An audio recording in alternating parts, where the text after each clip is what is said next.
welcome everybody to Grieving Our Babies podcast. I'm the host that cares the most, Calvin Hawkins. This is the place where you can come and tell your stories, your pain, your journey through grief. Tonight's guest, Miss Jenna. How you doing?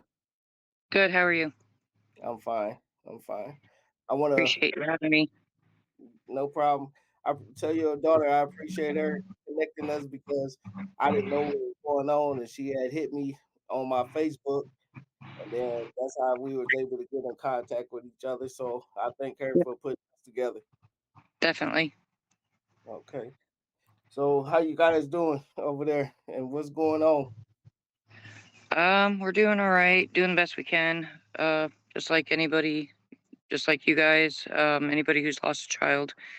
It's not anything that you ever get over. You just have to find a way to cope with it the best way you can, and that's what we're trying to do. Yes, ma'am. And I take it your baby name was Judah Morgan. He was 4 years old. Yep. Yep. We raised him. Do you want me to go ahead and just start from the beginning, where when we first received him into our care? Yes, ma'am. Like tell us what's Okay. going on with him and what happened. Okay. So Judah was my cousin's son. So technically, biologically, he was my second cousin. Um, my cousin was dating a girl. I'll call her a girl. Um, she got pregnant almost immediately. I kept trying to reach out to her. After she had Judah, she delivered Judah, begged me to come up to the hospital because Alan Morgan, the bio father, wouldn't come up. He wouldn't leave work, so she begged me to come up. Um, Myself and our oldest daughter, Caitlin, went up to the hospital, so we were able to hold Judah almost immediately after he was born. Um, I've said it 1,000 times. As soon as we saw him, we were in love. Um, I got his first smile. Um, about 4 months have went by. I kept after he was born, I kept trying to reach out to Mary, the biological mother, asking when we could see Jude again. We had bought a couple outfits. My husband and I we're all about family. Family is very important, and all my family live in North Dakota. So I was really trying to connect with my cousin, and I really didn't want to see Judah in foster care. There's so many things wrong with the system that I felt that he would be best suited with our family. So I kept asking her, how he was doing when we could see him, and then she kept lying to me and telling me things like, "Oh, we're busy doing this," or we can't do it this weekend," or whatever, just excuses. Which come to find out, she was full of those. But um, 4 month mark came around, October. Judah was born in June. October came around, and she had finally told me that Judah was in foster care. So why was And it in foster care? Was it she so there didn't was an allegation made on her older son. okay. Um, we'll call him MY. Um, there was an allegation on her older son. He had a bruise on his cheek, and her mother had called CPS. Awesome. According to what her mother told me, this was not the first time he had a bruise, but she finally got the gumption to open her mouth and say something to somebody. So she made a report to DCS, at which time that child was taken. That child I did not know was taken and placed into CPS care just a month, I think, before Judah was even born. So when Judah was born, I knew none of this, that he was already in care. Um, so then when Judah was born, he was placed in care. For the first, I think, 2 months, 2.5 months, he was living with Mary in a foster home that Mary was socializing with. She was friends with some girl. Her mom was a foster parent. So Judah was placed with Mary in this foster home. Mary caused a ruckus there. She got kicked out. The foster mom asked for Judah to be moved because she didn't want to deal with the bio mom, Mary, and her Okay. craziness. So then Judah was placed into a foster home. Once I caught wind of this, like I said in October, I was like, no, he's got to be here. So I contacted the caseworker on the case. Um, and within a week, if that, Judah was in our care. We received Judah into our home October 25th of 2017. He was 4 months old. Uh, Um, so y'all had him for 4 months. After from four four, months, from 4 months old until just before his fourth birthday. So for his first entire 4 years of his life, which is very crucial for a child because that's when they develop their bonding and, their trust and stuff. So Judah was very bonded with. Sorry about I'm that. sorry. So they was abusing the other baby, like hitting on them or something. So the oldest child, yeah, he was taken into CPS custody, because of the bruise. Okay. Well, then Judah was taken. But while I had Judah, the um, older child would still occasionally be abused at visits or, when they started doing. So this case lasted way longer than what it should have. So a child should not be in care for 4 years in foster care.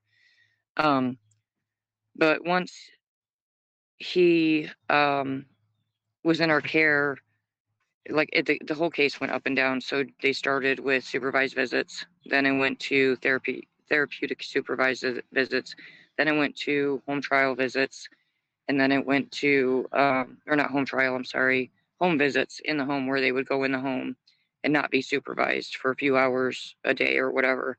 Um, and then Judah would come home when he was able to be vocal and tell me my brother's being hurt while we're on visits.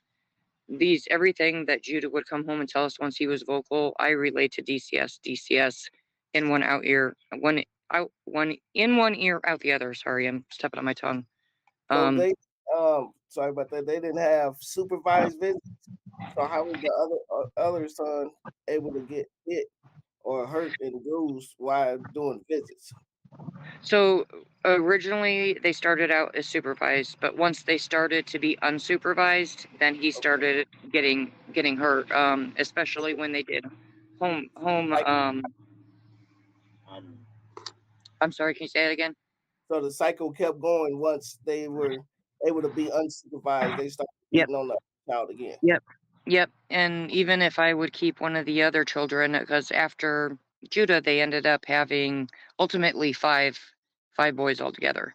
But after they had Judah, they had another child. Um, we'll call him DM.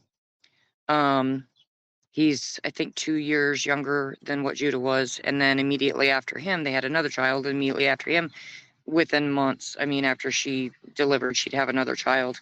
And when we would babysit or say, hey, can we have Judah's brothers, so they could visit with each other, they would come to us with marks, that I reported and nothing was done about. So Um, just abusive. hmm And the biggest problem is that DCS, every time that we would go to them, hey, Judah came to me home from a visit with a black eye once. I recorded it, which they thought was, I was told that it was, hearsay. I don't understand how a recording can be hearsay or it would say that I coached him. I didn't put the black eye on him, and there was no way that I would ever put that child or any child through the torment of trying to coach him to saying that he's being hurt by somebody. Before he was even vocal, he would come home from visits and beat on me or beat on my husband or beat on the kids, beat on our adult children. Um, I have a video on Judah's page on Justice for Judah.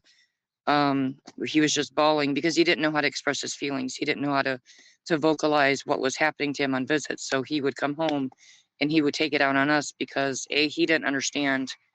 We had no choice but to send him. So in his eyes, as a child, we're the ones who are supposed to protect him and not force him to do things he doesn't want to do or things that he's afraid of. And we had no, our hands were tied. He had to go to visit, and I don't think he understood that. But every time he was going, he was coming back with a mark or telling us things that were going on in the home. What And age he was doing that? What age was he when he was doing that? Coming back home beating on y'all. um I think he started doing that when he was roughly about 2. Okay. At which no, it was just before he turned 2 because I tried to get him into play therapy, but they kept telling me that he couldn't be in play therapy until he was 2, at least 2, because that's when they start becoming more vocal, and that's when they would actually get get him help was when he would be more vocal. So once we did get him into therapy, his therapist had taught him to use his colors because we had taught him his colors. He was very smart. He learned very quickly. But he started learning his colors and he would associate his feelings with the colors. So if he was green, he would tell me he was green. He was in a good mood. He was happy. He was happy to be home. If he was, say, yellow, he would be scared. And it always related to visits.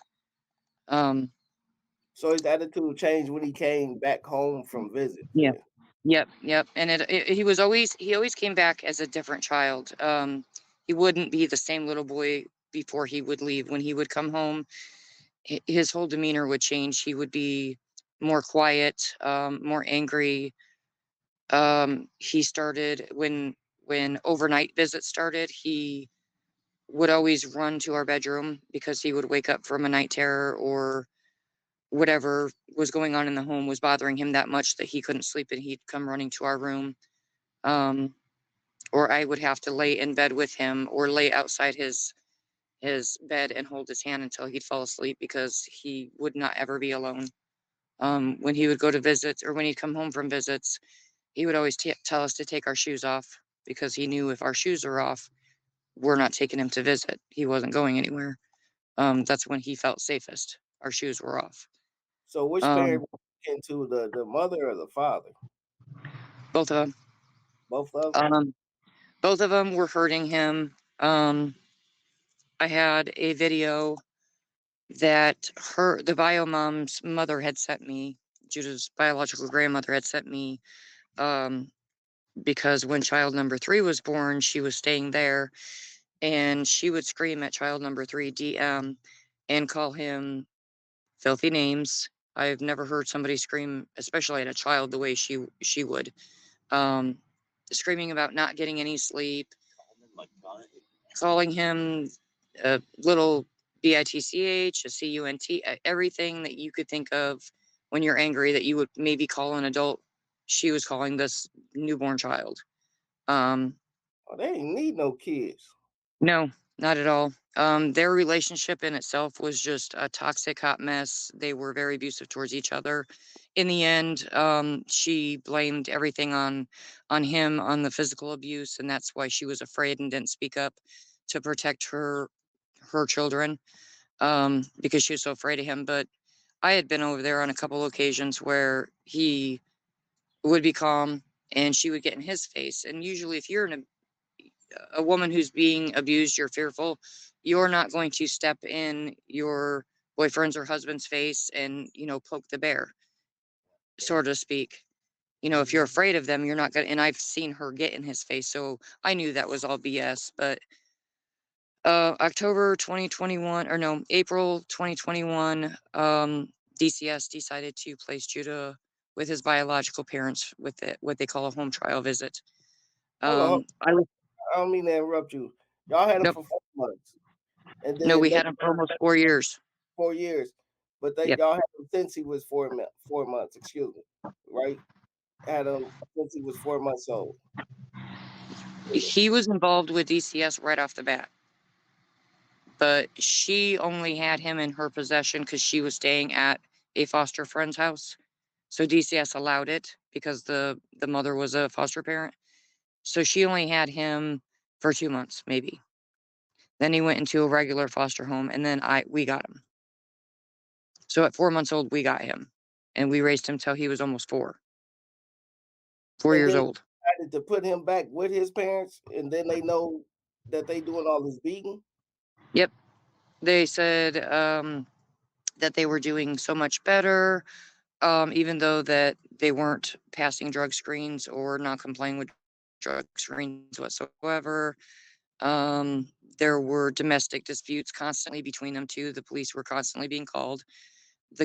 Police were being called to visit facilities because of disruption and outbursts that they would have. Um, Everybody knew, the caseworker knew, the CASA knew their temperament, that you could, the wind could change and they would just blow up. It wouldn't really matter. Just that was their temperament. Um, so in April of 2021, DCS said, oh, they're doing better, even though they knew they weren't. we're going to let them try a home trial visit where Judah would move in with them and live with them. Um, what I was told for 6 months. Come to find out, after Judah's murder, they closed his case in 2 months.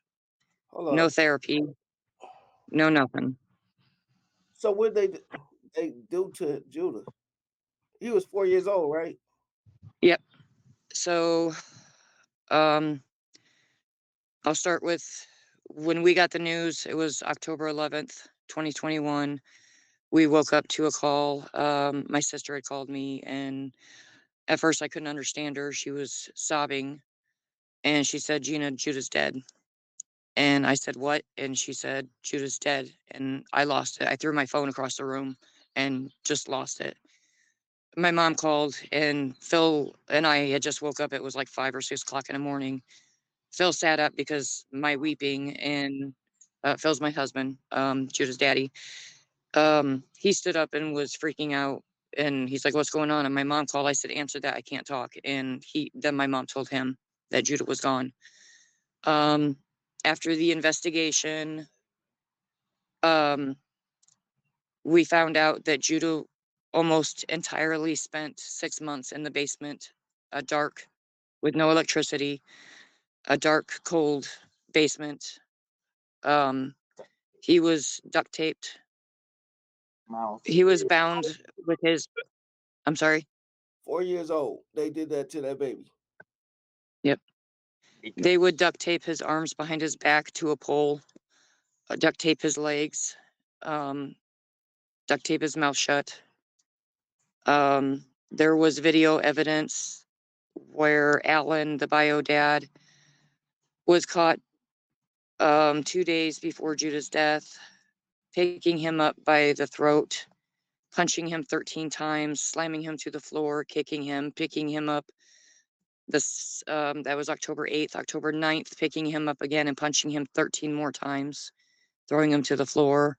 He was always nude. He was kept in the basement nude.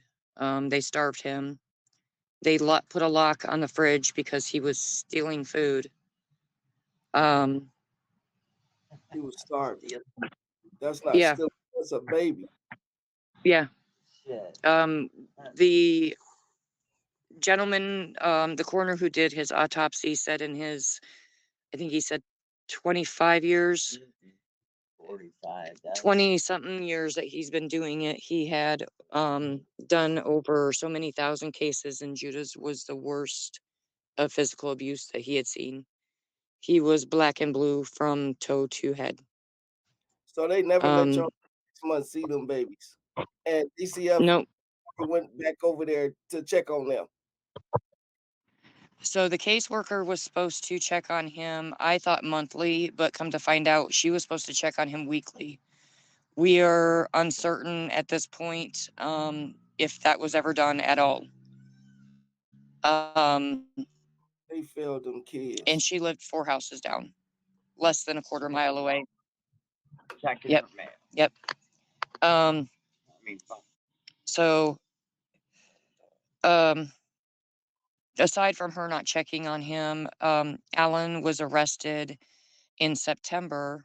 So a month prior to Judah's murder, he was arrested for fleeing the police. Um, he had drugs on him. He had paraphernalia on him. Reckless driving, all kinds of things that could have got him that did get him thrown in jail. Which at time they told me, if DCS told me, if they mess up, you will get Judah back. So at that But time, I right, contacted the caseworker supervisor.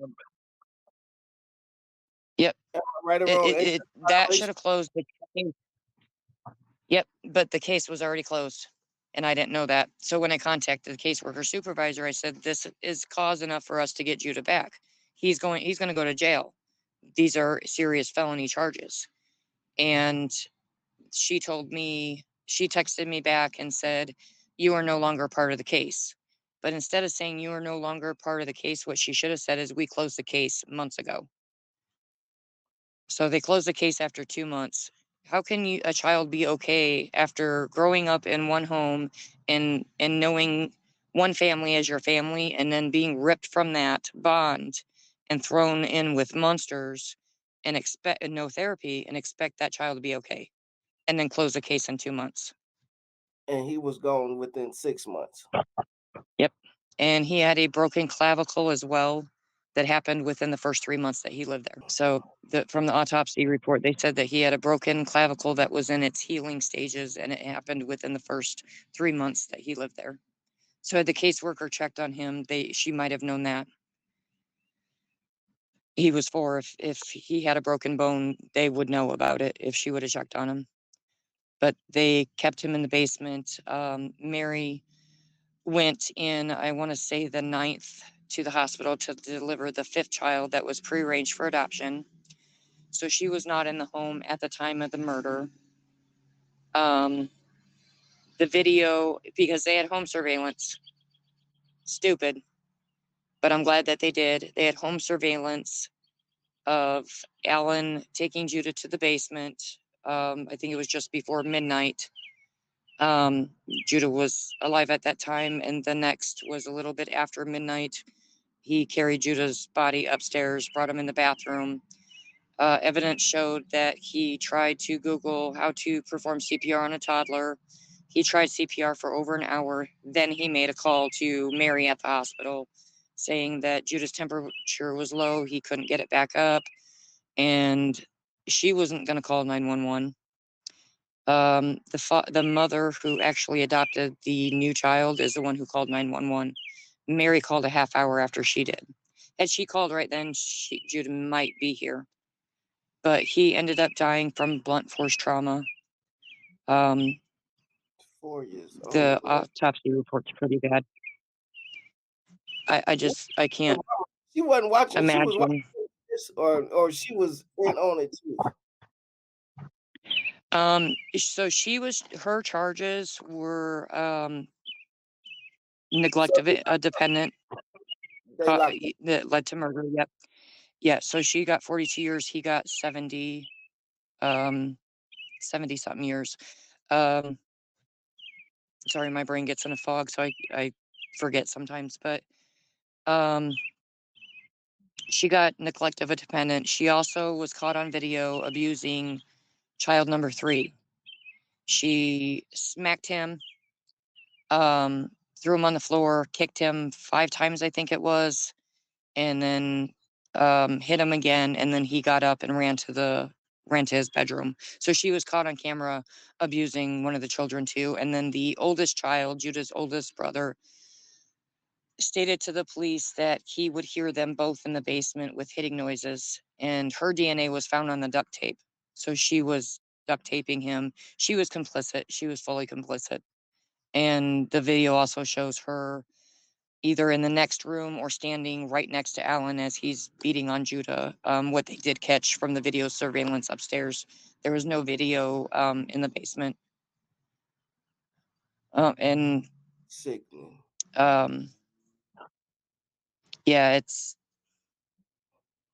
I don't know how anybody could do that to any child. And I'm sure they hurt the other ones, but there was no evidence that showed that. Their house was completely filthy when the officers showed up, first responders showed up.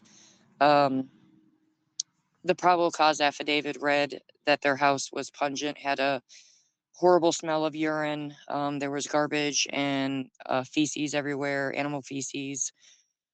Um, the I shouldn't say funny thing. The worst part of it is that that house looked that bad when we dropped Jude off, and I filed anonymous report with the health department because I contacted DCS and I said, this house is bad. I do not feel comfortable leaving Judah in this environment. I don't think it's suitable for the other children. It's unsanitary. It's disgusting. So And they they didn't said it go meets with bare y'all. minimum requirements. So I They didn't go. contacted them. Sorry about that. They didn't go over there with y'all when y'all had to drop him off. Nope. Don't that supposed to be the law that Nope. they drop? We volunteered. Mhm. I'm not sure if it's the law or not. I specifically asked if we could drop Judah off to them only because that gave us an extra half hour, 45 minutes of time with him. And it was also kind of getting the extra time to say goodbye. Um, because she kept telling me we'd be a family, we'd do family functions, have cookouts. And in the back of my mind, I knew she was lying to me, but I kept holding on to hope. And then after Judah left us, um, I kept asking, can we come see Judah? Making up excuses. We have Judah's brand new bike. I have all his clothes. Can we bring this over? They didn't have an air conditioner unit, we were told. So we offered to bring over a window unit because Judah always got really hot in the evening. And so we offered to bring every excuse we could think of to get to come to see Judah. I offered to come over and help clean the house, help her with laundry, babysit the other children. Ignored, ignored, ignored, ignored. Um, So the whole time so I y'all was trying like I was saying to you earlier, yep. And like our kids were working, our daughters were working downstate for the highway picking up garbage. So I asked the judge when he told me Judah's going to go live with them. I said, "Can we have one more visit? My kids are downstate. These are Judah's siblings, not biologically, but Judah knew them as my big brother and my big sissies. Um, my children loved Judah. They had a bond, a sibling bond. That was their baby brother. They didn't get to say goodbye. The girls were working, cleaning up trash. My son lived in Indy. I asked the judge, can we do another visit so my kids can say goodbye and so Judah can say goodbye? He said it was up to Mary and Alan. They refused. They refused all contact with us after we dropped him off there. Um, so I'm sure Judah wondered where we were at, why we didn't come back. Um, so that eats us up all the time. It hurts me really bad to know that my children never got to say goodbye. Even though they're adults, it still hurts to not get that closure to say goodbye. And ultimately, we didn't really get to say goodbye anyways because Judah was taken. His life was taken. But I told a reporter once that, or maybe a couple times, that I told Phil after we dropped Judah off, I'm going to write him letters because when he gets older, we didn't anticipate this. yeah. I looked forward to when he reached an age that he was old enough to be able to get on social media or something. I could reach out to him and I would tell him, this we've been thinking about you this whole time, and I wanted to write letters and just keep on holding on to him until he got to an age so he never thought that we forgot about him or never stopped loving him. But we never got that chance either because They he was denied taken access to from your the whole. world. Yep. Did you hear? Yep. They denied access to all of y'all. Nobody can come over there. Yep. Nope. Every time when she did respond initially in the first a month or so up to Judah's birthday, she kept telling me excuses like she originally did. Well, we've got a lot going on. I've got to do this or I've got to do that. Just lies after lies. Um, truth, obviously, is that they were putting him in the basement and didn't want us to see that, or didn't want us to know that what they were doing to him. Um, when Judah's birthday came around, I had discussed with her, and she had agreed upon doing a birthday party for Judah. We offered to get a cake and a bubble machine and gifts and whatnot. About a week before Judah's birthday, she Facebook messaged me and said, "Well, he's not getting a birthday. He doesn't deserve it. He's been awful lately." I blew up. I was like, "That's bullshit." It's been 5 minutes, by the way. It's bullshit.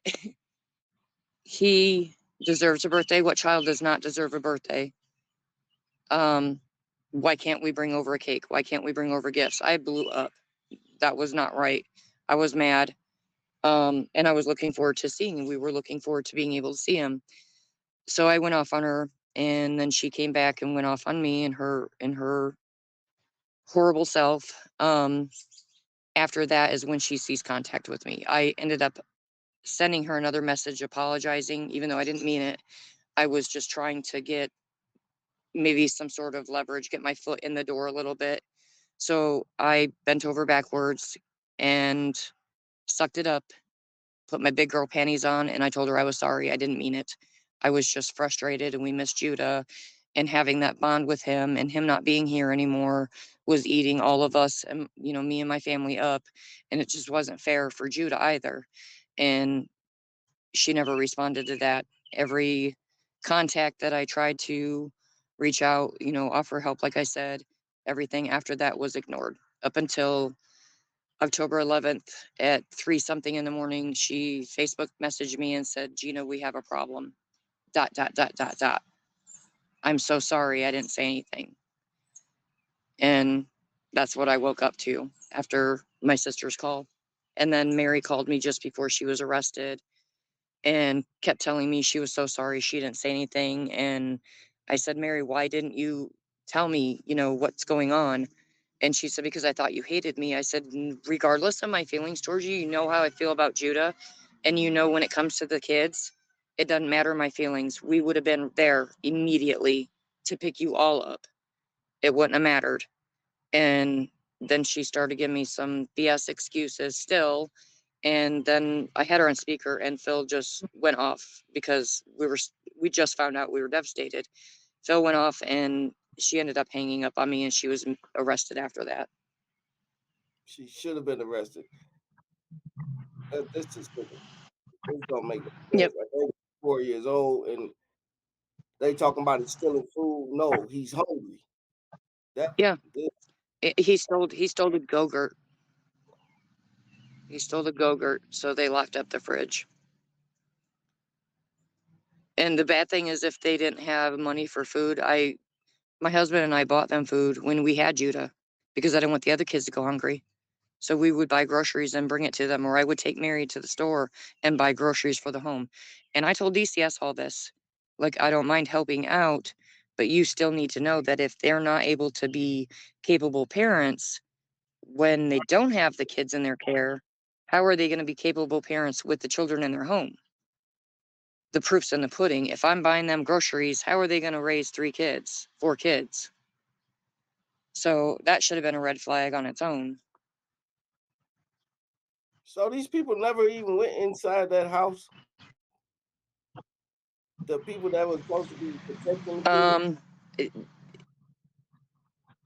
The caseworkers, they were in the home at some point before we had dropped Jude off because they knew the condition of home.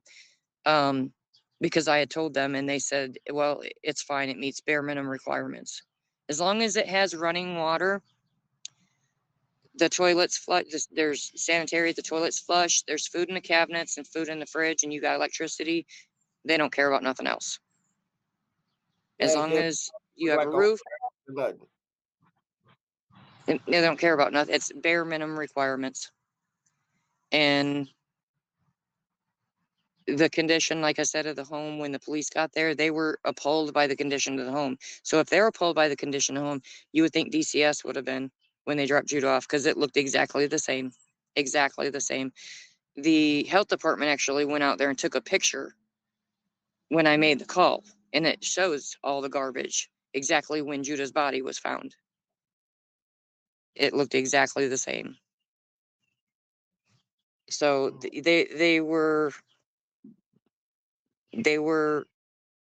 not doing their job. If the caseworker went in the home after we had dropped Judah off within the 2 months before they closed his case, we're not sure of that, if she did for sure or not yet. Um, but I'm hoping that will come out. I'm hoping that'll come out. I think everybody should know who they are and what role they played in Judah's death. So Jean Dreesen was Judah's caseworker out of LaPorte. Michelle Stowers was her supervisor, and Michelle Goebel was the director for that office. So all three of them, they have answers. They have answers, that questions that need to be answered. It's horrible. I'm sorry that you and your It, family it have to do this. This 4 year old. It's not just a 4 year old. Don't no child need to be done like that and tied up and beaten and stuff. This don't make no sense. This is I'm speechless. and his older brother. So the younger boys, So DM, the one that was a little bit younger than Judah, the third child, he was a little bit aware. I want to say he was like 3. Um, yeah, I think he was, no, he was 2 or 3. Um, so he was kind of aware, but not directly. Where the Judah's older brother was 7 at the time. He was fully aware. He would hear it. He knew Judah. He actually told the police when he was questioned where Judah was at, and they said he made a comment in the basement where he usually is. So he went through trauma knowing, that his brother was kept in the basement. I have pictures that shows inside the home, and MY is sitting at the vent looking down it, and Oh. Judah's nowhere else in the home. So he could hear Judah down there. Was they He would hear the hooting. like that too? I'm sorry. Was they beating a 7-year-old like that also? Um, I don't know. They'd never caught that on video. He had told the police that he had not been hit. Um, but he also, I don't want to say, I don't want to use the word brainwashed, but he was just so severely coached by them that you can't really tell what the truth and what is fabricated, because they just kind of pounded it into his head. Um, he was also school age. So they had to watch what they were doing with him, because if he went to school with marks, then they would be questioned for sure. So I think they kind of maybe uh, also Mary, that was her golden child. The oldest child was from a prior relationship. That was her golden child. But he was biracial. He was not Alan's biological child. So I thought for sure that Alan, because I knew of abuse with him in the past with Alan, I thought for sure Alan would hurt him. I thought Mary would hurt Judah because there was no bond. Um, but they were both abusive to each other and to the children in one demeanor or another. Why do you think they had so much disdain and hatred towards Judah? I think for a couple of reasons. I think because he loved us, and that bond for us, they knew that they couldn't compare. Um, I think they were jealous of the love that he had for us. Um, Ultimately, I think that his love for us is why Alan did what he did. I think he was so infuriated and so overcome by jealousy that he took it out on Judah. Um, Mary admitted that Judah cried for us. So I feel like that's why. I think the only reason why they wanted him back is they saw him as property. And Mary had mentioned a few times that she was pissed off because they weren't getting certain tax. This, this is a horrible case. Like I'm really speechless on this. 4 years old, this don't make no sense. Then tie them up and this rough. It's rough to hear, and I know it's rough on y'all. If it's rough for me to even hear this because this don't make no sense. People need to quit abusing and killing these kids. This don't make sense, man. Like it's horrible. So how much time did they get him? Man, they need to have 100 years. Yeah, he got 70. I don't think he'll ever live to see freedom. I, she got 42, I believe, and I don't think she will either, but we'll see. But they definitely both, I believe in an eye for an eye, especially when it comes to a child. Yeah, they don't. Yeah, they should be in there for the rest of their life, man. This that right there. Yeah, it's Yeah. At Alan's sentencing, all he did was look at the table or the floor and rock back and forth. No emotion. Wouldn't give a statement of remorse. At Mary's, huh? because he didn't care. Nope, nope, no empathy whatsoever. At her sentencing, she boohoo me. It was all about her. Um, She wrote a letter to Judah that was just disgusting, talking about how she missed his smile and missed giving him his favorite foods. What food when you're starving him and leaving him in the basement? It was just a joke and it was insulting. Um, she would look at the pictures of Judah that we had taken when he was in our care, when he was happy and healthy, but the autopsy pictures she refused to look at. So the judge, Judge Alavisos, um, is the judge who preceded the case, and he held up one of a couple of autopsy pictures that everybody saw, and she refused to look, and he yelled at her. He said, "You look at these." And we even had actually patrons in the audience. We had supporters that were there with us that even stood up and said, "Look at him. You should have to see What what they he looked did. like." Yep, yep. Oh, Um, I got a glance, but I was fortunate enough not to see the picture very well. I couldn't control my crying, so I'm kind of glad that I wasn't able. But yeah, it's our probably kids best did, and my husband did. Yeah, because I'm having a yep, hard enough time now. yeah.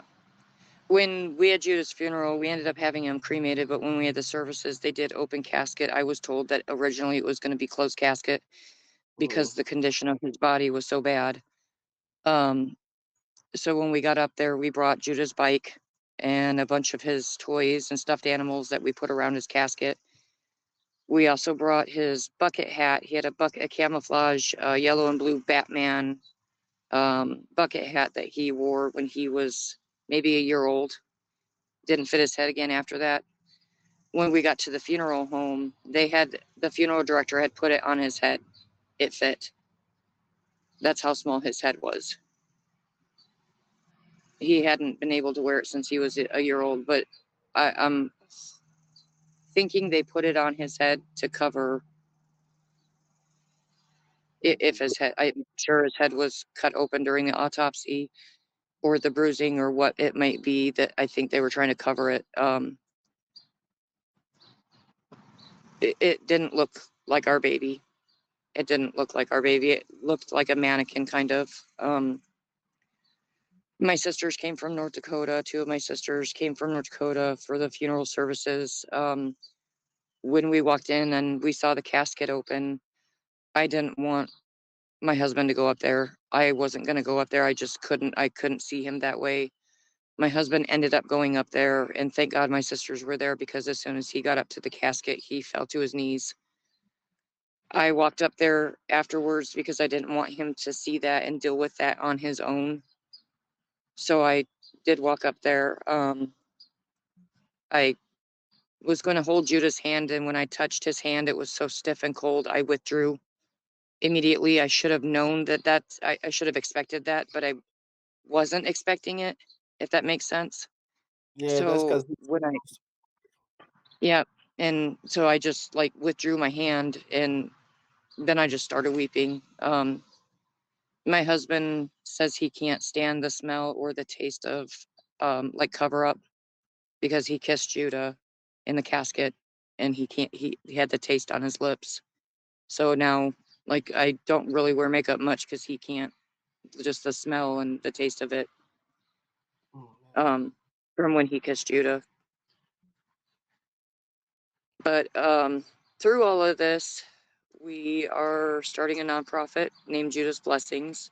Okay. Um we're going to have a foster closet for most of these kids come with either nothing, the clothes on their back, or maybe a backpack or a black garbage bag with very little in it. So our goal is to help foster families because although foster families do get paid, it's not enough to take care of a child in day-to-day needs and school and this and that. So we want to alleviate foster families from having to go through that extra trouble, whether it be a bed or clothes. So we want to do a foster closet to help out foster families. And so the kids have what they need. And then my husband came up with a good idea, I thought, of doing like a little goodie bag of personal care things, a comb, toothbrush, something they Mm, have of their own. And then He came up with the idea of also giving them a little teddy bear, and we'll have ones made with little T-shirts that say Judah's blessings on it, something that they have of their own too. Excuse me. Um, Within the first 6 months after Judah's passing, we got Judah's Law um, in in Indiana. So that gives a kinship placement or relative placement a foothold in court. So for the 4 years that we had Judah, they kept telling me, "You don't have a leg to stand on." I Can say what you said because I know that was some important stuff. You said something about the Judah law. I want people to hear that Judah law about the Yeah.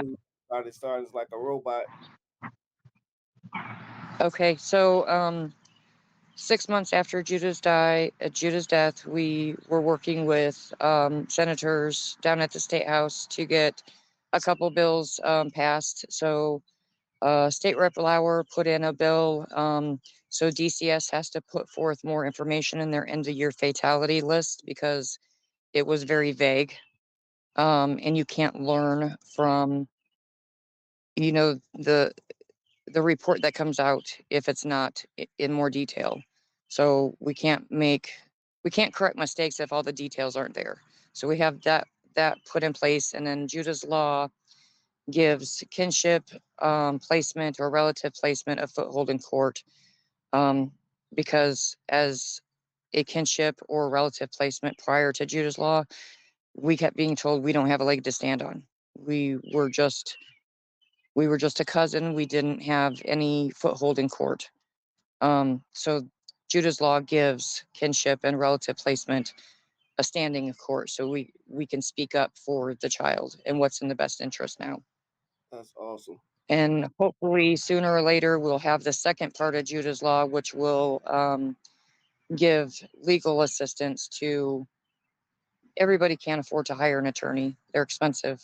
So we want to see that go through to where it kind of goes hand in hand with the first part of Judah's Law, um, but it would give you help with an attorney if needed. So we're working on that, so that'll hopefully come next.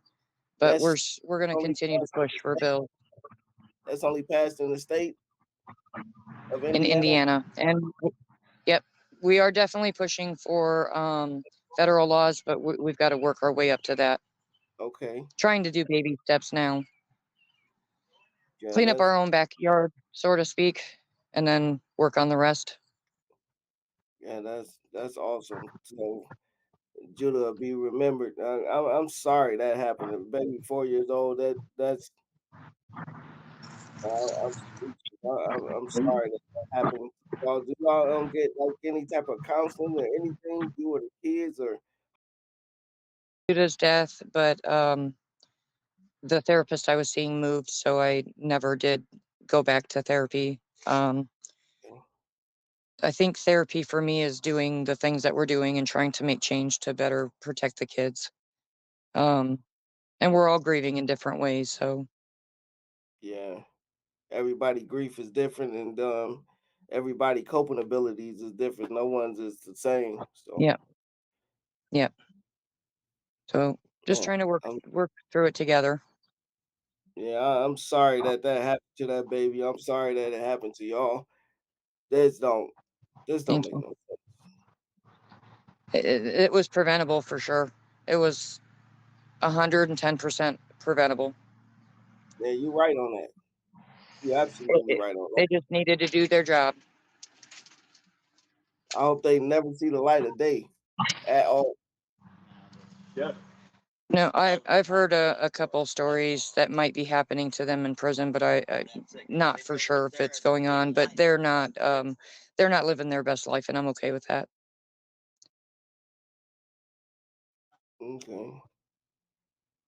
Well, I'm want to stay in contact with y'all. Let me know about those laws and make sure y'all get everything.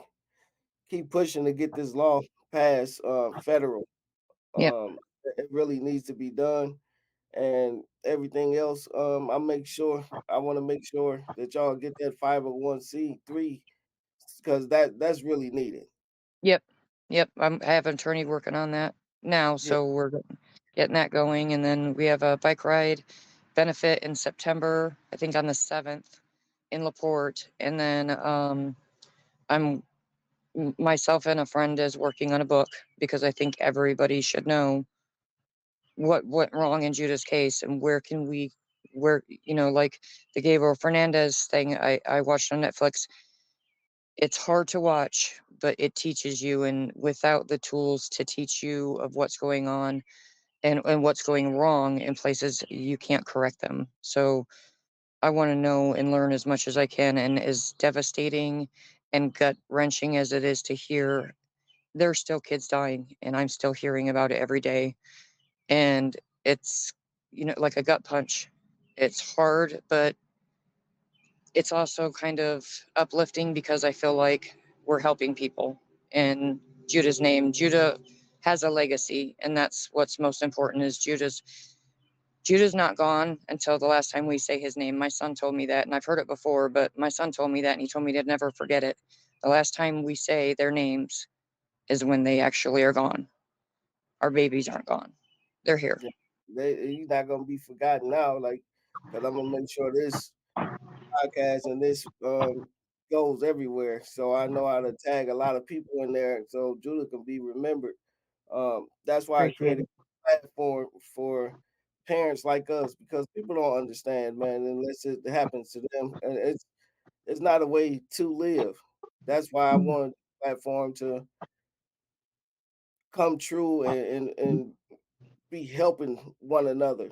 Because Yeah, it's not really helping y'all to come and talk, like, because if you're not getting no counseling, it's helping me also because we're all talking together and then we learning from one another and then like right, learning different coping skills from one another. So it's also right, helping me to help others.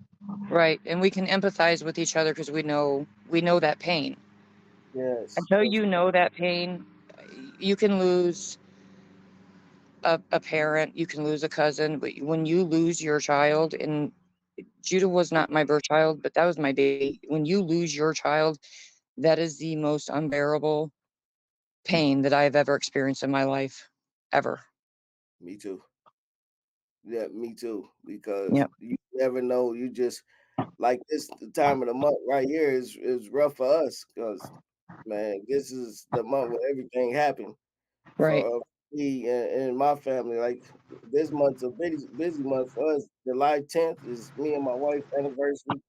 July 24th is when our daughter got killed. July 28th is her birthday, and July 30th is when we had her funeral. So this is a rough month. I bet. Um, we we did have a tree put in a park in the small town in Knox that we live in. We put Judah's ashes at the base of the tree. I figured the park would be fitting because Judah loves spending time there, and so he's there in spirit too. He's at the park. He's watching the other kids. He's growing with the tree. So I thought it was perfect to do that, for him, to give him that, the peace. Yes, ma'am.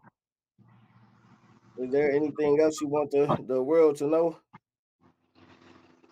If you ignore the things that are going on, as hard as they are to see, knowing what's going on and ignoring it, you're part of the problem. If you don't open your eyes and step up and say something and do something about it, nothing's going to change. And I think that's a valuable lesson for all of us. Yes, ma'am. Well, thank you for coming on. Make sure you tell your daughter that I thank her for connecting us and Definitely. those other parents that we had talked about. If they need to come on here and talk, and then so their baby can be known and never forgotten, send them my way to Grieving Our Def- Babies podcast invite at gmail.com. I'm the Okay. host who cares the most, Calvin Hawkins. Talk to you later, and God bless y'all. Thank you. All right, bye bye. This concludes tonight's episode of Grieving Our Babies podcast. Come back and join us on this journey of healing. Grieving Our Babies podcast, where your voice matters, your pain is acknowledged, and together we find strength in sharing our stories. Go subscribe to us on YouTube and Instagram at Grieving Our Babies podcast. Remember, you're not alone. We're here with you, listening, understanding, and grieving together. If any parent want to come on the show and tell their story, go to Grieving Our Babies podcast invite@gmail.com. Until then, I'm the host that cares the most, Calvin Hawkins.